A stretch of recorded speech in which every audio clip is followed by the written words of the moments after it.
is what you just played.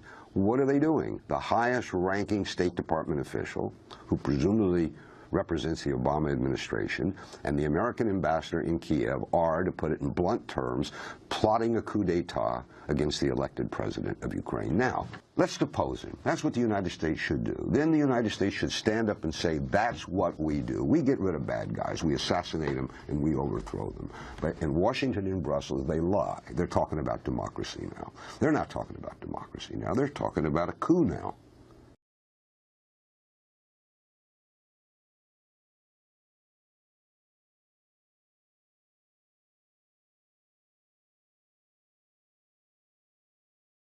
And so the Russians are saying, look, you're trying to depose Yanukovych, who's the elected government. Think, if you overthrow, and by the way, there's a presidential election in a year.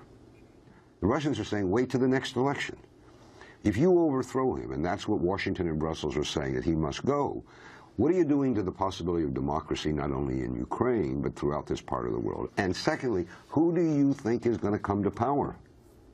Please tell us. And we're silent. I want to go to the famous leak tape right now. The top State Department official has apologized to her European counterparts after she was caught cursing the European Union, the EU, in a leaked audio recording that was posted to YouTube. The recording captured an intercepted phone conversation between the U.S. ambassador to Ukraine, Jeffrey Pyatt, and Victoria Nuland, the top U.S. diplomat for Europe. Nuland expresses frustration over Europe's response to the political crisis in Ukraine using frank terms. Ich denke, das wäre großartig, um das Ganze zusammenzuschweißen und der UN dabei zu helfen. Und du weißt schon, scheiß auf die EU. While Assistant Secretary of State Victoria Nuland's comment about the EU dominated the news headlines because she used a curse, there were several other very interesting parts of her conversation with the U.S. ambassador to Ukraine.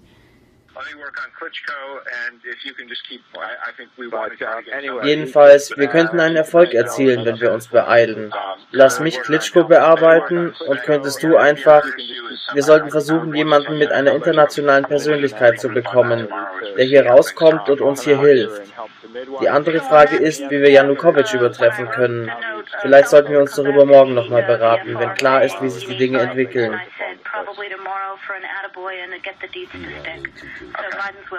That's the U.S. ambassador to Ukraine, Pyatt, speaking with Victoria Nuland. The significance of what she is saying. She also had gone to Ukraine and was feeding protesters on the front line. Cookies.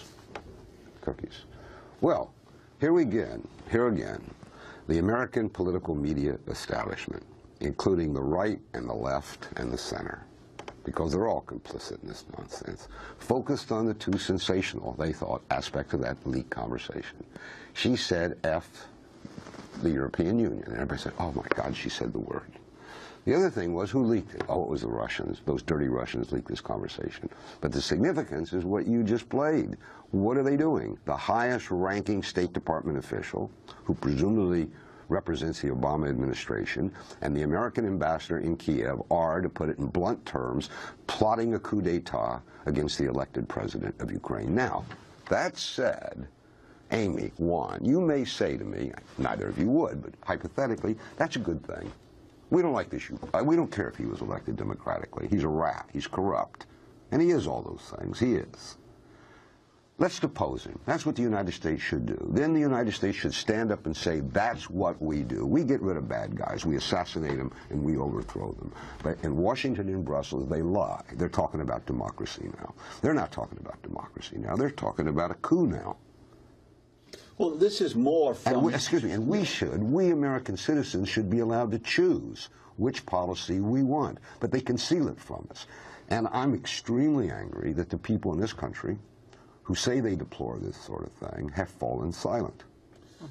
Stephen Cohen, I want to thank you for being with us. So we're going to move on to Venezuela. Stephen Cohen is Professor Emeritus of Russian Studies and Politics at New York University and Princeton University. His most recent book, Soviet Fates and Lost Alternatives from Stalinism to the New Cold War. It's just out in paperback. His latest piece in The Nation is Distorting Russia, How the American Media Misrepresent Russia, Sochi, and Ukraine. This is Democracy Now! Back.